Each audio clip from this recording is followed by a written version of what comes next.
नमस्कार। Modern history के इस सीरीज में आपका स्वागत है। पिछले क्लास में हमने स्पेक्ट्रम बुक का चौथा चैप्टर खत्म किया था और आज की क्लास में हम स्पेक्ट्रम बुक का पांचवा चैप्टर ब्रिटिश शक्ति का विस्तार एवं सुदृढ़ीकरण की शुरुआत करेंगे, जिसमें हम यह जानेंगे कि ब्रिटिश विजय संयोगवश थी या उद्देश्यपूर्ण थी और ब्रिटिश काल की शुरुआत कब हुई।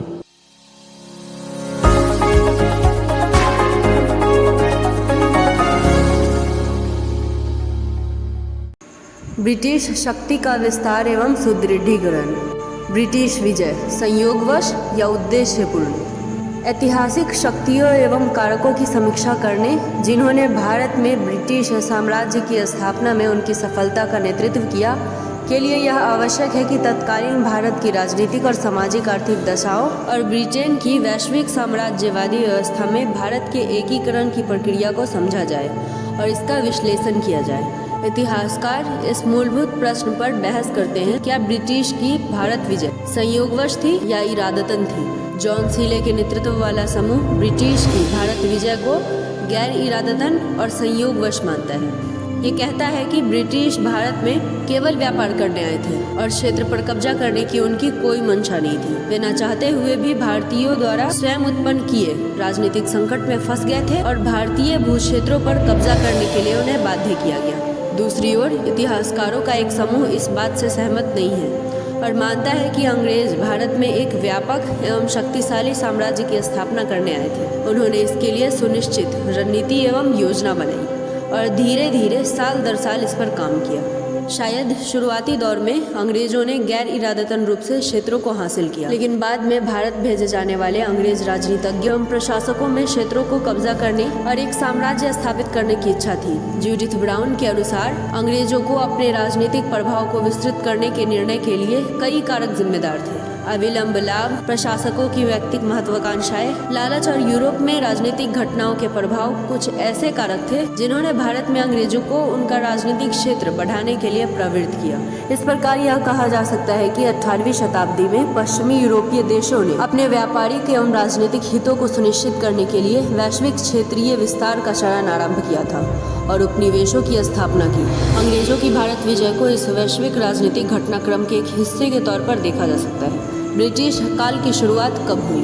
18वीं शताब्दी के मध्य में भारत वास्तव में चौराहे पर खड़ा था। इस समय विभिन्न ऐतिहासिक शक्तियां गतिशील थी, जिसके परिणाम स्वरूप देश एक नई दिशा की ओर उन्मुख हुआ। कुछ इतिहासकार इसे 1740 ईस्वी का वर्ष मानते हैं, जब भारत में सर्वोच्चता के लिए एंग्लो फ्रांसीसी संघर्ष की शुरुआत हुई। कुछ इसे 1757 का वर्ष मानते हैं, जब अंग्रेजों ने बंगाल के नवाब को प्लासी में परास्त किया, जबकि अन्य इसे 1761 का वर्ष मानते हैं, जब पानीपत के तीसरे युद्ध में अहमद शाह अब्दाली ने मराठाओं को परास्त किया। हालांकि ये सभी काल क्रमागत सीमांकन कुछ हद तक मनमाने या स्वच्छंद हो सकते हैं, क्योंकि राजनीतिक रूपांतरण जो लगभग इस समय शुरू हुआ, पूरा होने में लगभग 80 वर्षों का समय लगा। यह भारतीय इतिहास में ऐसा समय था जब विभिन्न घटनाक्रम घटित हो रहे थे। यह उस समय स्वाभाविक नहीं था, जैसा आज प्रतीत होता है कि मुगल साम्राज्य अपने अंतिम दौर में था। मराठा राज्य स्थितियों से उबर नहीं पाए और ब्रिटिश की सर्वोच्चता को टाला नहीं जा सका। फिर भी परिस्थितियां जिनके अंतर्गत ब्रिटिश को सफलता प्राप्त हुई स्पष्ट नहीं थी और अंग्रेजों द्वारा सामना किए गए कुछ गतिरोध गंभीर प्रकृति के नहीं थे। ये वो विरोधाभास है जो भारत में ब्रिटिश साम्राज्य की स्थापना की सफलता के कारणों को विचारणीय महत्व का विषय बना देता है। ब्रिटिश सफलता के कारण। ब्रिटिश सफलता के कारणों की व्याख्या करते हुए B.L. ग्रोवर कहते हैं कि जब देश के विभिन्न हिस्सों में ब्रिटिश विजय प्रगति पर थी, उन्होंने कई कूटनीतिक और सैन्य प्रतिकूलताओं को झेला, जिसमें से अंत में वे विजय होकर निकले। ब्रिटिश की सफलता के कारणों की चर्चा आगे की जा रही है। पहला, उत्कृष्ट हथियार। अंग्रेज शस्त्रों, सैन्य नियुक्तियों एवं रणनीति में सर्वोत्कृष्ट थे। 18वीं शताब्दी में भारतीय शक्तियों द्वारा प्रयोग किए जाने वाले आग्नेयास्त्र बेहद धीमे एवं भारी थे और जिन्हें अंग्रेजों द्वारा प्रयोग किए जाने वाले यूरोपीय बंदूकों एवं तोपों ने गति एवं दूरी दोनों ही लिहाज से बाहर कर दिया था। यूरोपीय पैदल सेना भारतीय अश्वरोही सेना की तुलना में 3 गुना अधिक तेजी से प्रहार कर सकती थी। यह सच है कि कई भारतीय शासकों, जिसमें निजाम भी शामिल है, ने यूरोपीय हथियारों का आयात किया और यूरोपीय हथियारों को चलाने में अपने सैनिकों को प्रशिक्षित करने के लिए यूरोपीय अधिकारियों की सेवा ली। लेकिन दुर्भाग्यवश भारतीय सैन्य अधिकारी एवं प्रशासक नौसिखिए के स्तर से कभी भी ऊपर नहीं उठ पाए और अंग्रेज अधिकारी तथा उनके प्रशिक्षित सैनिकों की जरा भी बराबरी नहीं कर सके। दूसरा, सैन्य अनुशासन। अंग्रेजों के सैन्य अनुशासन को उनकी सफलता का मुख्य कारण माना जाता है। वेतन के नियमित भुगतान की व्यवस्था और अनुशासन की कड़ी व्यवस्था ऐसे साधन थे जिनके माध्यम से कंपनी ने अधिकारियों एवं सैनिकों की सत्यनिष्ठा को सुनिश्चित किया। अधिकतर भारतीय शासकों के पास सेना के वेतन के नियमित भुगतान के लिए पर्याप्त धन नहीं था। मराठाओं ने राजस्व एकत्रित करने के लिए अपने सैन्य अभियानों को रोक दिया ताकि सैनिकों को वेतन का भुगतान किया जा सके। भारतीय शासक निजी परिवारजनों या किराए के सैनिकों की भीड़ पर निर्भर थे, जो अनुशासन के प्रति जवाबदेह नहीं थे और जो विद्रोही हो सकते थे या जब स्थिति ठीक न हो तो विरोधी खेमे में जा सकते थे।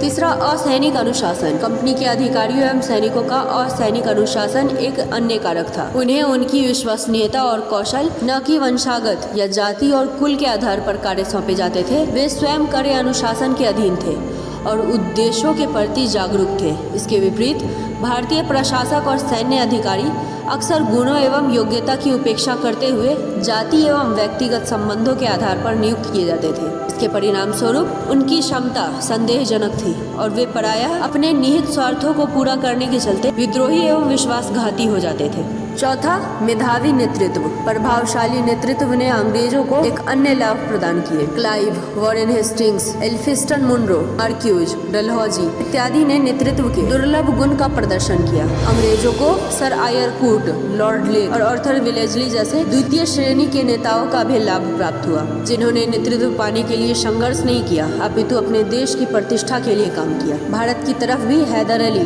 टीपू सुल्तान, चिनक्लीज खां, माधवराव सिंधिया और यशवंतराव होलकर जैसे प्रतिभाशाली नेतृत्व था, लेकिन उनके साथ प्रायः द्वितीय पंक्ति के प्रशिक्षित कार्मिकों का अभाव रहा। सबसे बुरी बात यह थी कि भारतीय नेतृत्व एक दूसरे के खिलाफ युद्धरत थे। जिस प्रकार वे अंग्रेजों के खिलाफ लड़ते थे, इसके अतिरिक्त वे निजी या राजवंशीय उन्नयन के लिए भी लड़ते थे। भारत की एकता एवं अखंडता के लिए संघर्ष या युद्ध भावना की अभिप्रेरणा उनमें नहीं थी। पांचवा कारण है वित्तीय सुदृढ़ता।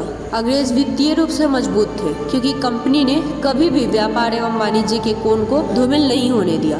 कंपनी की आयत इतनी पर्याप्त थी कि उसने न केवल अपने अंशधारियों को अच्छा लाभांश प्रदान किया, अपितु भारत में अंग्रेजों द्वारा लड़े गए युद्धों का वित्तीयन भी किया। इसके अतिरिक्त इंग्लैंड शेष विश्व के साथ अपने व्यापार से भी अधिक लाभ अर्जित कर रहा था। धन, वस्तुओं एवं व्यक्तियों के रूप में संसाधनों की एक बड़ी राशि अंग्रेजों को जरूरत के समय उपलब्ध थी, जिसका श्रेय उनकी समुद्री शक्ति के रूप में सर्वोच्चता को भी जाता है। छठा कारण है राष्ट्रवादी अभिमान।